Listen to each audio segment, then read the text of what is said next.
மற்றொரு அண்மைச் செய்தி. விழுப்புரம் மாவட்டம் விக்கிரவாண்டி அருகே அரசு பேருந்து மோதி கார் தலைக்குப்புற கவிழ்ந்து விபத்துக்குள்ளாகி இருக்கிறது. அண்மைச் செய்தியாக நாம் பார்த்துக் கொண்டிருக்கிறோம். அரசு பேருந்து மோதியதில் கார் தலைக்குப்புற கவிழ்ந்து விபத்துக்குள்ளாகி இருக்கிறது. தற்போதைய அண்மைச் செய்தியாக நாம் பார்த்துக் கொண்டிருக்கிறோம். கூடுதல் விவரங்களோடு விழுப்புரத்திலிருந்து எமது செய்தியாளர் பரணிராஜ் இணைப்பில் இருக்கிறார். வணக்கம் பரணிராஜ். அரசு பேருந்து மோதியதில் கார் தலைக்குப்புற கவிழ்ந்து விபத்துக்குள்ளாகி இருக்கிறது.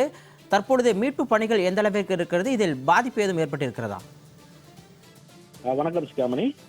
அதாவது கடலூர் மாவட்டம் நெய்வேலியைச் சேர்ந்த சக்திவேல் என்பவர் தனது மகளை தனியார் செவிலியர் கல்லூரியில் சேர்ப்பதற்காக காரில் சென்று கொண்டிருந்தார்.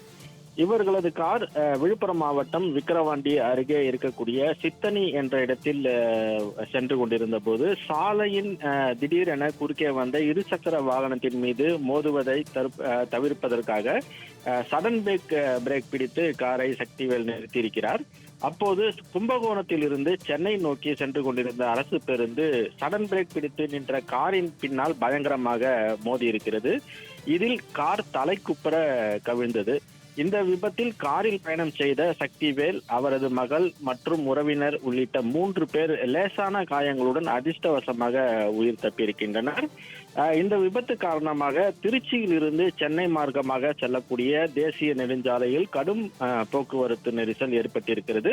இந்த விபத்து குறித்து தகவல் அறிந்ததும் விக்கிரவாண்டி காவல் நிலைய போலீசார் சம்பவ இடத்திற்கு விரைந்து சென்று தேசிய நெடுஞ்சாலையில் கவிழ்ந்து கிடந்த காரை அப்புறப்படுத்தி போக்குவரத்து நெரிசலை சீர் செய்து தற்போது ஒழுங்குபடுத்தி வாகனங்களை அனுப்பி வைக்கும் பணிகளில் ஈடுபட்டு வருகின்றனர். இந்த விபத்து காரணமாக திருச்சி சென்னை தேசிய நெடுஞ்சாலையில் பரபரப்பு நிலவி வருகிறது. சிகாமணி, விபத்து தொடர்பான விரிவான விவரங்களுக்கு நன்றி பரணிராஜ்.